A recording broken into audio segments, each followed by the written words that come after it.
আমাদের কুদ্দুস ভাই টাঙ্কি ফিটিং করতেছে আজকে প্রচণ্ড রোদের মধ্যে। এই যে মসজিদ, প্রচুর রোদ, দেখেন প্রচণ্ড রোদের মধ্যে আমরা এখানে টাঙ্কি ফিটিং করতেছি। টাঙ্কি ফিটিং আছে, বাট আপনার ওই পানি পড়তো, এখানে ইয়েগুলো ফেটে গেছে, প্লাস্টিকের ছিল, এখন হাতিতে লাগাইছি আমরা।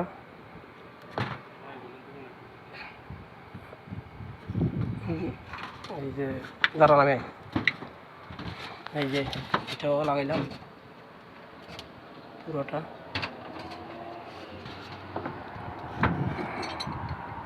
এই হচ্ছে প্রবাসের কাজ, রিফারিংয়ের কাজ এগুলো।